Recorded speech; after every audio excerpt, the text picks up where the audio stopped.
Yo, what is going on, everyone? It is Wraith here, back with another video, and in today's video I'm going to be VOD reviewing and reviewing Mr. Savage's trio FNCS qualifiers. So they actually finished first in the first two, and then third in the third one, and then 23rd I think it was in the fourth one. But basically in today's video I'm going to be showing over the kind of first couple games, just since you guys, obviously majority of you guys are going to be playing the open one, so you guys can kind of watch this, learn from it, see what to pick up, see how to VOD review, see what to do, and yeah, hopefully you guys enjoy it. Let's get right into it.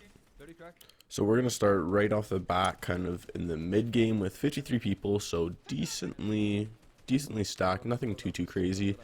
Right now it looks like they're just brushing our team. As you can see, obviously they got white tags, so in this case scenario you're always going to want to spray, try and pick up a kill or two, because that can actually make a huge difference for qualifying or not qualifying. Depending on your AR ammo, like for example, in this situation I would be kind of careful if I was savaging them, which it looks like they're going to back off a little bit. Yeah, they did, just because their AR ammo is getting a little bit low, which you definitely want to save for endgame so you can spray and stuff like that. So yes, it's very important to get those kills, but just make sure that you're making sure that you always have a little bit of AR ammo. It's a really good build. Savage leading and then just tarping in. Perfect. That's exactly what you want to do. Just get in as early as possible. You notice they went really super early, so they didn't get caught, and then just got over there so they didn't have to worry about it anymore. Now they're just tarping. Mr. Savage is obviously the lead tarper. So it looks like Tayson and I think Andalix is who their other duo is. I'm not sure. You guys can probably tell me.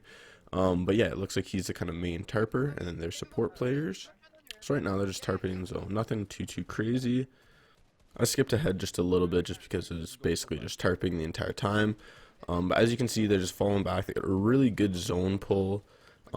Savage has just been tarping the entire time with Tayson and their other trio just dropping mats. And then basically Tayson and their other player is just consistently looking for people to spray. I don't think they've got any picks yet. A really good change in elevation.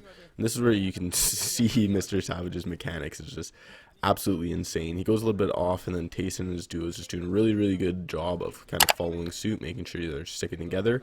As you can see, still really good. They heal up a little bit, so all easy. They drop in a little bit of mats. But yeah, just getting ahead of zone is so important, like they're doing right now, just pushing up. Obviously it's a little bit hectic. They tried to change levels a little bit, and see, like, Savage is on a level by himself, which is really good, because before, if they would have stuck where they would have been low ground, which is good in some case scenarios, but it looks like a lot of teammates or a lot of opponents are low ground, so probably not the best in this case scenario. And you see they're always looking for people. If there's an opportunity, they try and get it, but majority they're focused on editing or on rotating first. So Savage gets a little bit trapped there. Got a kill, which is nice, but not really too much you can do. Maybe they ran into mats. I can't hear the volume right now, but it looks like they either ran out of mats or they forgot to drop Savage a little bit, which it looks like they did, because it looks like they did run out of mats because he only has 140 mats left. But let's kind of see where if he can do anything. Right now there's still 15 people left, so basically you're oh, it wasn't Andalix, they just killed him. Basically, so who's this? Let me know. I'm not too sure, but basically right now his entire job as a solo trio is literally just to get as many placement points as he can. If he can get a kill or two before he goes down, that'd be prime and that'd be perfect. But majority of this is you literally just want to make sure you get as many placement points as possible, because obviously it's going to be pretty hard, especially if there's a full trio to kind of W key, right? Really good of change and evolution. He's just looking to see if he can get any picks. Perfect. A little bit ballsy to do in my opinion, because if there was the full trio looking at him, he would have been in trouble. Somehow he's sneaking in right now, which is pretty solid. And again, you can see he's just changing exactly where he's going. He's trying to go where the less amount of people are. There's still 9 people left. He's at 49 HP, so he's probably in trouble now. He kind of has to do something, so like you can't give him that much. Can't take him back that much. Pop in a shield, good call. And hey, that was a good pickup. I thought he was dead there for sure. The guy looked like he missed his shots. He's playing really well for solo. Like, this is literally exactly what you guys want to do. If you or your trio or duo is alive, this is literally a prime example. My mic cut out, but basically I was saying this is a prime example of exactly what you want to do as a solo or duo if you're left in the trio. So let's get up to the next end game, because the early game fight was a little bit boring.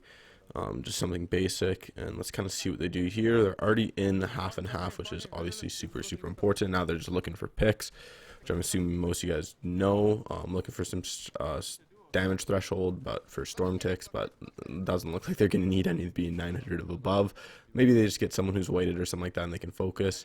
They're beautifully doing really good at using bounce pads. It's literally what you want to do. Best rotation right now because there is not much mobility. Let's kind of see, and it looks like Mr. Savage isn't tarping this time, which is interesting. Maybe they're just trying it out because this isn't like the real FNCS yet. It's just open. So there maybe, oh, never mind, I take it back. Looks like he was basically, since Savage is a little bit behind, they have another tarper, but Savage is the main tarper. And that kind of just sticks back what I was saying in my trio tips for FNCS is literally you want to have kind of roles. So for example, like this is a prime one. If Mr. Savage was back, or if Mr. Savage died, they obviously know that whoever their third player is going to be is going to tarp, and then Tayson's still going to be looking for kills and kind of checking the back and being a support player. He is using a lot of mats, but I think they rely a lot on, like, they can come back and get some kills end game, pick up some mats, and maybe they just have max mats, which isn't terrible. Like, they'll probably have enough to survive, so we'll kind of see where it goes from here. And again, you can really tell how, like, they're so good at layering. They change their levels really well to get on the opposite level of opponents.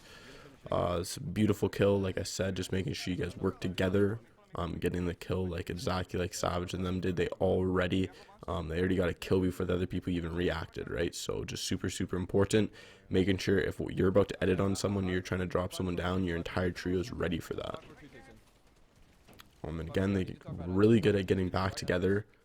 Super important when you're playing a teammate, like especially in duos. Like if you're in a trio and one of your guys gets separated, it's not the worst case, but obviously you guys want to stick together as good as possible. If there's only 2 of you left, then you literally need to be together, because if it's a 1v3, you're basically dead. If it's a 2v3, at least you have a shot, right? Trying to get some picks low ground. This is a classic endgame, like 28 people, pretty solid, nothing crazy. Savage again is just going for tarps while Tayson's kind of watching their back, looking for some pickups if possible. Savage does use a lot of mats, that's the one thing I noticed, but hey, I guess it's working out for him. I guess, like I said, he's not too concerned about getting pickups for mats, or Tayson must have a decent amount they can drop him, but I'm not too sure. And again, look, like Tayson's just falling behind him, making sure he's covering everything that Savage missed or looking for picks. And yeah, see, like that's why probably he's using a lot of mats, because he can drop down, get those mats if he needs to. And does he get it? Oh, unlucky. I thought he was gonna win that, but hey, how she goes.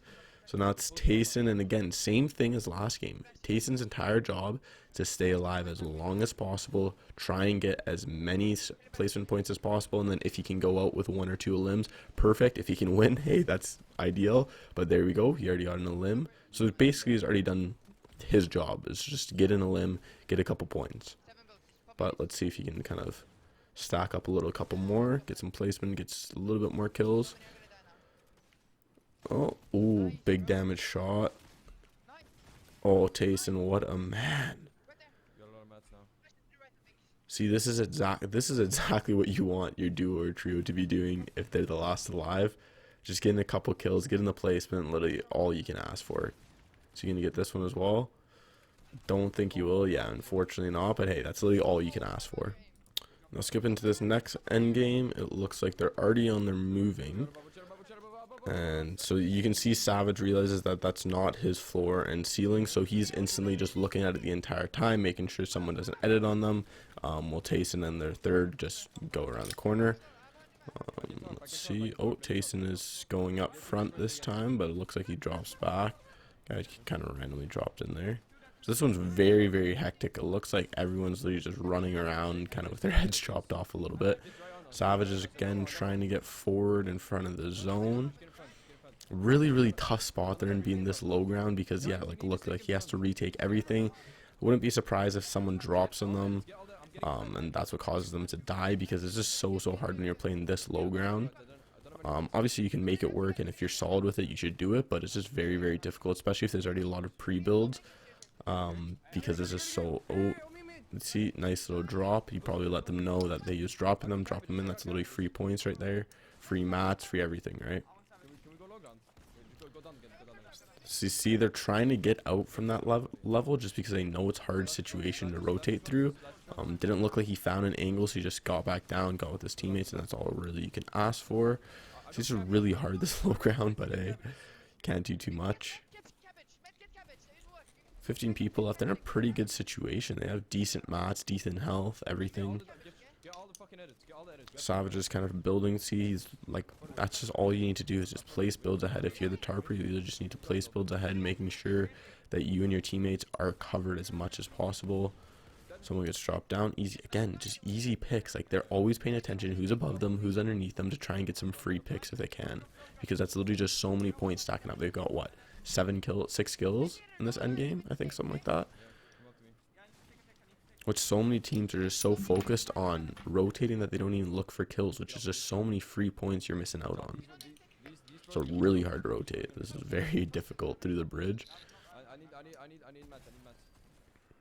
Someone in the boat. Just gonna see. It looks like they're gonna go for a heal off.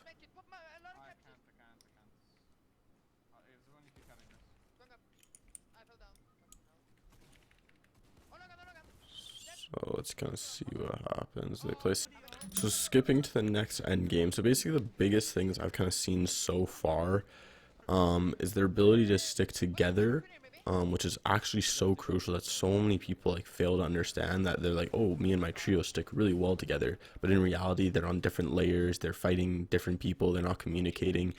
And a lot of pro teams do that really, really well. Just really, really good job at kind of using each other and making sure they're always working together, which you should as a trio. Another thing would be they have really, really good roles. Like, for example, we all know from watching these videos, Savage is their main tarper. It looks like if Savage is dead or Savage is incapable of tarping, it looks like their third guy, the eye drop, he tarps. And then Tayson's always in the back. Obviously, if Tayson's the last alive, he kind of needs to, or if he has mats, like obviously Tayson can. But it looks like Savage and the other is kind of the main tarper. So they have their roles set really, really well. And the third thing would probably be they get in front of the zone so quickly. Like, obviously, you don't want to stay on the opposite side of the map, because if you do, you're just gonna get targeted, right? So they get over there really quickly. And then the last thing I've noticed really well is probably their change in elevation all the time, which you notice like the really good players do really, really well. And again, there's a perfect example right there of working as a team. They went back and supported their trio instantly when someone dropped on him. But their ability to change evolution, it's just so incredible. Like, they're always going to where less amount of people are going to be, so they don't get targeted, etc., which is super important. Now they're going for height. It looks like they're going to try and shoot down the very top tarpers, and then see if they can kind of control height, which would be huge on the mountain zone. If you can get height on mountain zone, that's just so important. Literally free kills. But it looks like people are struggling going pretty hard against height. It looks like they probably won't take it, so they're just going to get in. They don't want to waste too much ammo and time looking for those height guys.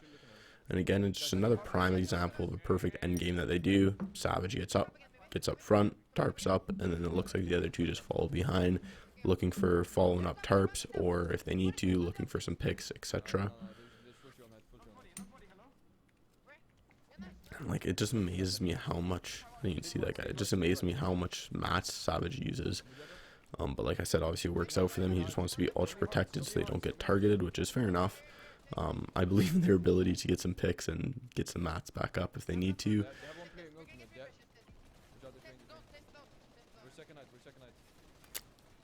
Looks like they're second height right now, so wouldn't be surprised if they maybe try and drop down soon.